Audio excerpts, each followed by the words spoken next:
ॐ सच्चिदानन्दरूपाय विश्वोत्पत्त्यादिहेतवे तापत्रयविनाशाय श्रीकृष्णाय वयं नमः। श्रीकृष्णाय वयं नमः। ॐ अखण्डानन्दबोधाय शिष्यसन्तापहारिणे सच्चिदानन्दरूपाय तस्मै श्री गुरवे नमः। तस्मै श्री गुरवे नमः। पूर्व प्रसंग में आप श्रवण कर रहे थे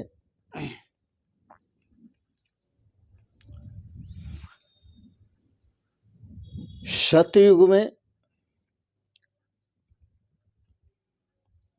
कौन कौन से गुण होते हैं और कलयुग में कौन कौन से अवगुण होते हैं।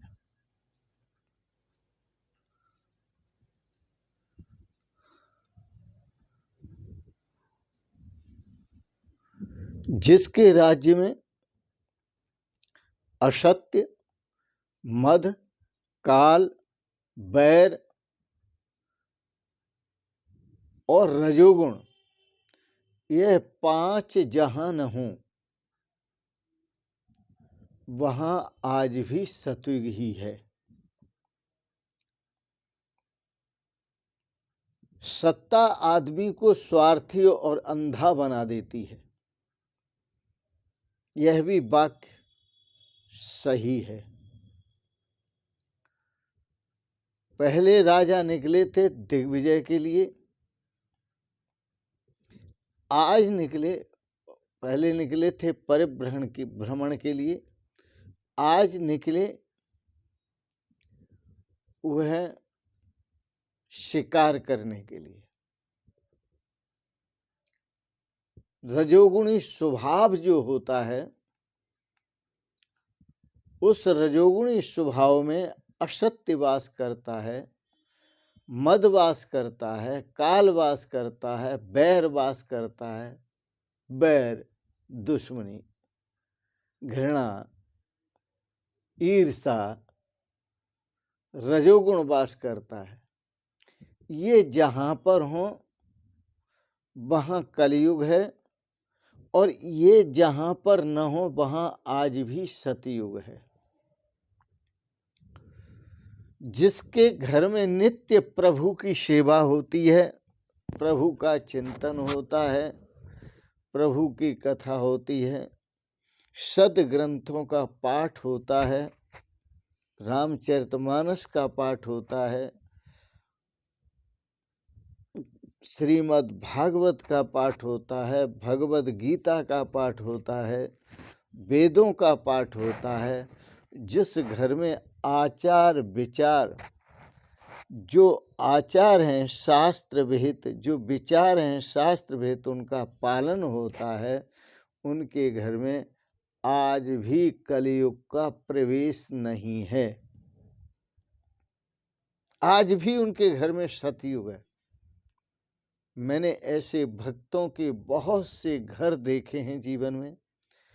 प्रवचन करने में पूरे भारत में प्रवचन कर चुका, श्रीमद् भागवत की कथाएं कर चुका, लेकिन ऐसे घर देखे हैं कि उन घरों में आज भी सतयुग का वास है और परम शांति से पूरा घर रहता है, परम सुख से रहता है, परम आनंद से रहता है।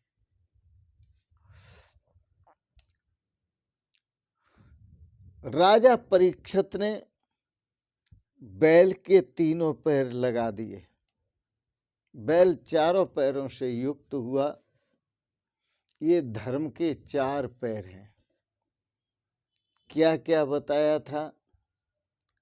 धर्म के 4 पैर हैं: सत्य, तप, दान और एक और बताया था आपको, पवित्र आचरण।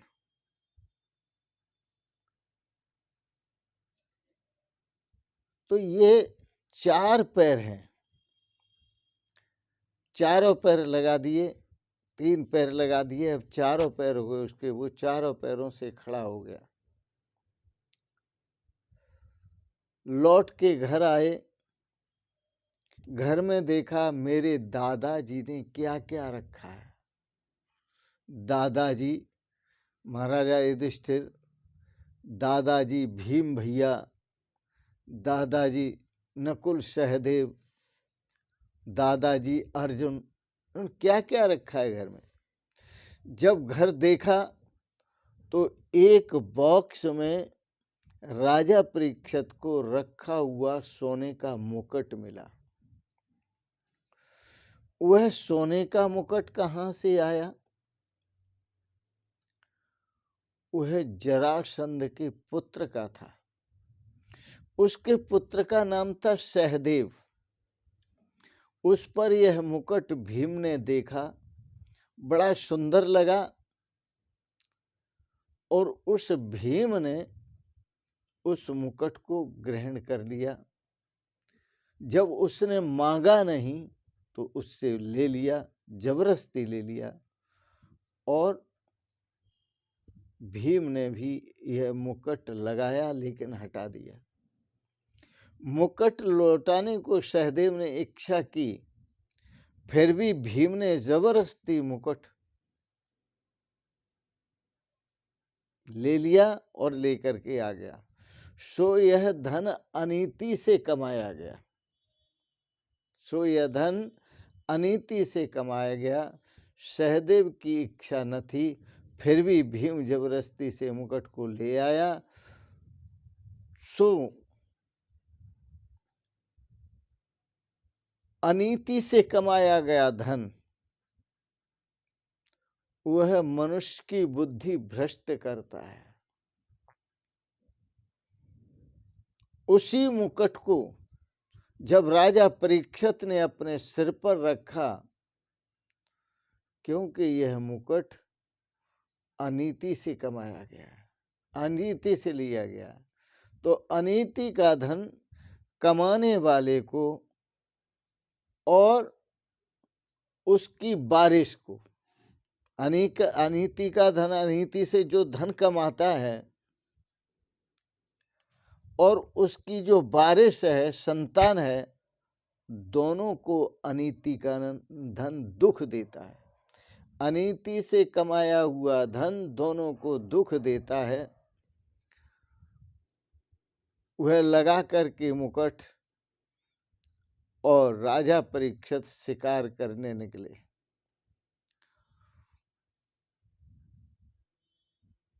मुकुट अधर्म का प्रतीक है, क्योंकि अधर्म से कमाया गया।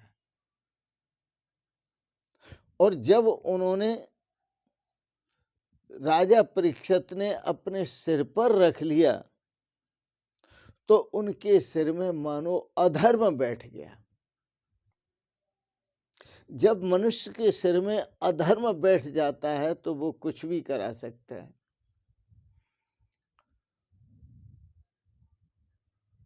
वह अधर्म राजा परीक्षित की बुद्धि में प्रवेश कर गया। उस मुकुट को पहनकर राजा परीक्षित शिकार करने गए, जहां श्रीमद् भागवत में एक शब्द आता है एकदा। एकदा का मतलब एक बार। जब शिकार करने गए वो, तो शिकार करते करते उनको प्यास लगी, एक नदी में जल पिया, उन्हें बहुत तेज भूख लगी, तो देखा ये तो वन है, बीहड़ वन है, अब यहाँ क्या हो सकता है। तो दूर से नजर आया एक झंडा लगा हुआ आश्रम में। उन्होंने कहा ये झंडा लगा है तो यहाँ पर जरूर रहता होगा कोई न कोई। वह महर्षि शमीक का आश्रम था, और महर्षि शमीक का जो आश्रम था, उस आश्रम में राजा परीक्षित पहुंचे। 3 दिन के भूखे थे। महर्षि समीक वह संध्या में बैठे हुए थे, ध्यान में बैठे हुए थे, भगवान के स्वरूप में लीन थे। राजा परीक्षित को लगा कि ये पाखंड रच रहा है। राजा परीक्षित ने कहा, मुझे भूख लगी है, कुछ खिलाओ, भोजन दो। लेकिन महर्षि समीक तो शरीर में नहीं थे, वो तो भगवान के स्वरूप में लीन थे, इसलिए वो कुछ नहीं बोले। राजा परीक्षित ने दो तीन बार कहा, लेकिन जब कुछ बोले नहीं तो राजा परीक्षित बोला, महात्मा ढोंग बनाकर बैठा हुआ है, ध्यान का ढोंग बनाकर बैठा हुआ है, क्यों नहीं इसका तिरस्कार किया जाए। वह राजा परीक्षित रास्ते में जब आया था तो उसने मरा हुआ सर्प पड़ा हुआ देखा। वह वहां से चला, महर्षि समीक के पास से उस सर्प को बाण की नोक से उठाया और जाकर के महर्षि समीक के गले में डाल दिया। जब वह सर्प महर्षि समीक के गले में डाला, क्योंकि इसकी बुद्धि में कलयुग बैठ गया, इसके दिमाग में, मन में, मस्तिष्क में कलयुग बैठ गया। यह कलयुग क्या करा रहा है? ऋषियों का अपमान करा रहा है, ये संतों का अपमान करा रहा है। राजा को चाहिए कि वह संतों की सेवा करे, और राजा चाहता है कि संत मेरी सेवा करें। बुद्धि उलट गई, दुर्बुद्धि हो गई। और जब दुर्बुद्धि जिसकी हो जाती है, वो संत को संत नहीं समझता। जब जिसकी दुर्बुद्धि हो जाती है, दुष्ट बुद्धि हो जाती है, तो संत को संत नहीं समझता। उसकी जो स्थिति है बिल्कुल बेकार हो जाती है। बेकार का मतलब वह अपना भला भी नहीं सोच पाता, अपने परिवार का भला भी नहीं सोच पाता। जब वह सर्प पहना दिया तो मानो राजा परीक्षित ने मरा हुआ सर्प महर्षि समीक के गले में क्या डाला, उसने वह जिंदा सर्प अपने गले में डाल लिया। जिंदा सर्प अपने गले में डाल लिया। ये समझिए आप, सर्प जो है वो काल का स्वरूप है। मानो उसने काल ही अपने गले में डाल दिया। महर्षि समीक जो हैं वो ऋषि हैं, साधारण जीव हैं, लेकिन साधारण होते हुए भी वो महान ज्ञानी हैं, महान तत्ववेत्ता हैं। और ऐसे तत्ववेत्ता हैं कि जब वो समाधि लगाते हैं तो परमात्मा के स्वरूप में ही स्थित हो जाते हैं। ऐसे तत्ववेत्ता का अपमान करना, ज्ञानी जीव के गले में सर्प पहनाने का अर्थ है कि जीवित सर्प को, मरे हुए सर्प को पहनाने का अर्थ है कि जीवित सर्प को अपने गले में डाल लिया।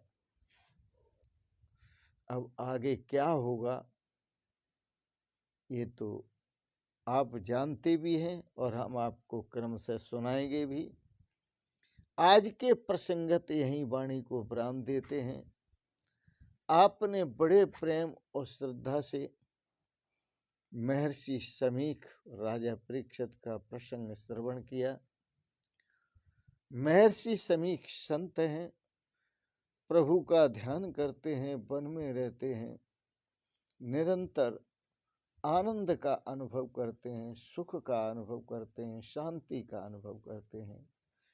आप भी एकांत देखें, और भगवान का भजन करें, चिंतन करें, जप करें, प्रभु का ध्यान करें, आप समाधि लगाएं, आपको भी जो ऋषियों को अद्वितीय आनंद मिलता है वही आनंद आपको भी प्राप्त होगा, वही सुख और शांति आपको भी प्राप्त होगी, वही मस्ती आपको भी प्राप्त होगी। इन शब्दों के साथ विराम देते हुए आप सबके प्रति बहुत बहुत मंगलमयी शुभ कामनाएं करते हैं। आप सब परिवार सदा स्वस्थ और सुखी रहें। आपको बहुत बहुत आशीर्वाद, बहुत बहुत प्रणाम। शिवोहम शिवोहम शिवोहम।